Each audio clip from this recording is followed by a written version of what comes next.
Hello students, అలాగే parents అందరు ఎలా ఉన్నారు? నేను మీ విష్ణువర్ధన్, మీరు చూస్తున్నారు Vishnu smart info YouTube channel.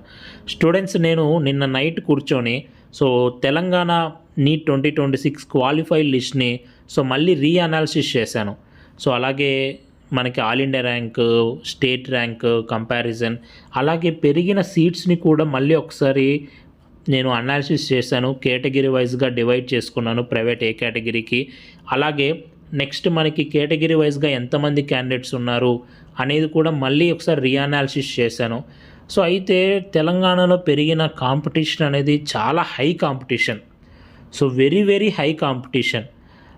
దీన్ని చూస్తే నాకు ఏమనిపిస్తుందంటే, నాకు ఒకటి అనిపించింది నా మనసులో, అది మీకు షేర్ చేసుకుంటాను.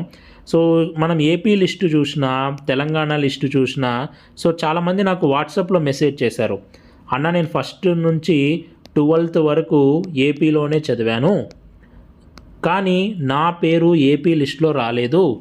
నేను నీట్ ఎగ్జామ్ అనేది తెలంగాణలో రాశాను అని చెప్పారు. చాలామంది క్యాండిడేట్స్, అంటే చాలామంది అంటే ఆల్మోస్ట్ 10 to 15 స్టూడెంట్స్ అలా చెప్పారు. అయితే వీళ్ళు ఎగ్జామ్ అనేది తెలంగాణలో రాశారు కాబట్టి వీళ్ళనేమో తెలంగాణ క్వాలిఫైడ్ లిస్ట్లో వచ్చింది. ఓకే, కొద్దిమంది నేమ్ వచ్చింది అట్లా. అలాగే ఏపీ లిస్ట్లో వాళ్ళ పేరు రాలేదు. అండ్ మీ అందరికీ తెలుసు, Hyderabad is a well developed city and very big city. So many centres. నాకు తెలిసి ఏపీలోని కొద్దిమంది స్టూడెంట్స్ ఎవరైతే బార్డర్లో ఉంటారో స్టేట్కి, హైదరాబాద్ సెంటర్ పెట్టుకుని ఉంటారు, ఎందుకంటే బెటర్గా ఉంటాయి కాబట్టి అక్కడ సెంటర్స్. అండ్ మేబీ హైదరాబాద్లో నీట్ ఎగ్జామ్ రాసింటారు. ఈవెన్ దో వాళ్ళు హైదరాబాద్లో నీట్ ఎగ్జామ్ రాసిన 1 to 12 వాళ్ళు ఏపీలో చదివారు కాబట్టి ఏపీకే లోకల్ అవుతారు, తెలంగాణకి లోకల్ అవ్వరు. ఇలాంటి క్యాండిడేట్స్ ఎవరైతే ఏపీ వాళ్ళు హైదరాబాద్లో ఎగ్జామ్ రాసింటారో వాళ్ళు ఫైనల్ మెరిట్ లిస్ట్లో రారు, ఎందుకంటే వాళ్ళు లోకాలిటీకి ఎలిజిబిలిటీ ఉండదు కాబట్టి.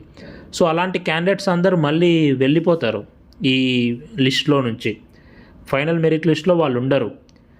ఇదొకటి నాకు అనిపిస్తుంది, ఎందుకంటే అంత హై కాంపిటీషన్ చూస్తే మేబీ అదర్ స్టేట్ స్టూడెంట్స్, కొంతమంది కర్ణాటక వాళ్ళు ఉండొచ్చు, ఏపీ వాళ్ళు ఉండొచ్చు, ఓకే, తెలంగాణలో హైదరాబాద్లో, అండ్ మెనీ సెంటర్స్ కదా, మనం ఎస్టిమేట్ చేయలేము ఎంతమంది స్టూడెంట్స్ ఉన్నారో. అట్ ద సేమ్ టైం ఏపీలో చూస్తే కాంపిటీషన్ అనేది తక్కువ ఉంది. అది ఎవ్రీ ఇయర్ మనం అబ్జర్వ్ చెయ్యం, ఏపీలో కాంపిటీషన్ తక్కువ ఉండడం, తెలంగాణలో ఎక్కువ ఉండడం, ఎప్పుడు అబ్జర్వ్ చెయ్యం. ఓకే, తెలంగాణలో ఎక్కువ సీట్స్ ఉంటాయి కాబట్టి కట్ ఆఫ్ తక్కువ పోతుంది, కానీ కాంపిటీషన్ ఉంటుంది బోత్ స్టేట్స్లో. మేబీ ఇది ఒకటి అనిపిస్తుంది. కానీ చాలామంది లాంగ్ టర్మ్కి వెళ్ళాలని నన్ను అడుగుతున్నారు, అన్న మేము లాంగ్ టర్మ్ వెళ్ళాలనుకుంటున్నాం, మాకు సేఫ్ స్కోర్ ఏంటి అని అడుగుతున్నారు. నేను మళ్ళీ ఒకసారి కూర్చొని మొత్తం అనాలిసిస్ చేసిన తర్వాత, ఇలా ఎంతమంది క్యాండిడేట్స్ ఉన్నారో మనకు తెలీదు. ఇలా గనక ఎక్కువ మంది క్యాండిడేట్స్ ఉంటే నేను చెప్పిన కట్ ఆఫ్ కన్నా చాలా తక్కువ పోతుంది ఇంకా. కానీ మనం ఊహించకూడదు కదా.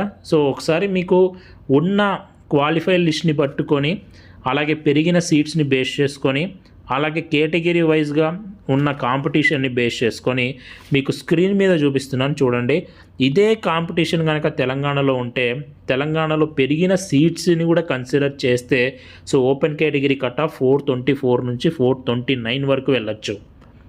ఒకవేళ చాలామంది ఏపీ క్యాండిడేట్స్ తెలంగాణ క్వాలిఫైడ్ లిస్ట్లో ఉంటే ఇది ఇంకా తగ్గుతుంది, చాలా తగ్గుతుంది. ఓకే, అలాగే కేటగిరీ వైజ్గా నేను ఇక్కడ మీకు ప్రజెంట్ చేశాను. అలాగే ఎస్టీ రీజియన్లో కూడా, ఈ ఎస్టీ కేటగిరీలో కూడా మనకి చాలా కాంపిటీషన్ అనేది పెరిగింది, చాలా ఎక్కువ మంది క్యాండిడేట్స్ ఉన్నారు. ఎస్టీ కేటగిరీ వాళ్ళు కూడా. ఓకే, ఎస్టీ కేటగిరీకి 4012 to 406 మార్క్స్ వచ్చాయి.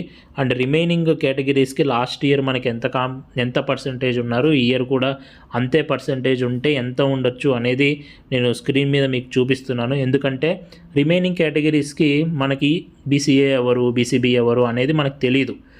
ఓవరాల్గా ఎస్సీ తెలుస్తుంది, కానీ మళ్ళీ దాంట్లో SC1 ఎవరు, SC2 ఎవరు కూడా తెలీదు. లాస్ట్ ఇయర్ బేస్డ్ చేసుకొని చేస్తే ఈ ఎక్స్పెక్టెడ్ కట్ ఆఫ్ మార్క్స్ అయితే మళ్ళీ వచ్చాయి. లాంగ్ టర్మ్కి చాలామంది అడుగుతున్నారు కాబట్టి మీరు ఈ మార్క్స్ రేంజ్లో కానీ దీనికన్నా ఎక్కువ ఉంటే మీరు సీటు మ్యాక్సిమం వచ్చేస్తుంది. ఒకవేళ లేదు అనుకుంటే దీనికన్నా తక్కువ ఉంటే లాంగ్ టర్మ్ వెళ్ళండి, వెళ్ళి చదువుకుంటూ ఉండండి. ఒకవేళ ఏపీ స్టూడెంట్స్ ఎక్కువ మంది ఉంటే మళ్ళీ కట్ ఆఫ్ తగ్గుతుంది. సీట్ వస్తే మళ్ళీ లాంగ్ టర్మ్ నుంచి వెనక్కి వచ్చేసి మీరు ఎంబీబీఎస్ కాలేజ్లో జాయిన్ అయిపోవచ్చు. లేకపోతే టైం వేస్ట్ చేయడం ఎందుకు అనుకుంటే మీరు మీ లాంగ్ టర్మ్ని అలానే కంటిన్యూ చేయొచ్చు. అంటే ఒకవేళ సీట్ రాకపోతే మీకు టైం వేస్ట్ లేకుండా లాంగ్ టర్మ్ని అలానే కంటిన్యూ చేయొచ్చు. సో ఇదే అనిపించింది. సో ఇది మనం మన ఛానల్ తరపు నుంచి రివైజ్డ్ కట్ ఆఫ్ ఇస్తున్నాం తెలంగాణకి. సో ఒకసారి మీరు స్క్రీన్ షాట్ తీసుకోండి. ఈ వీడియో మీకు నచ్చితే లైక్ చేయండి. Thank you so much for watching. Have a great day.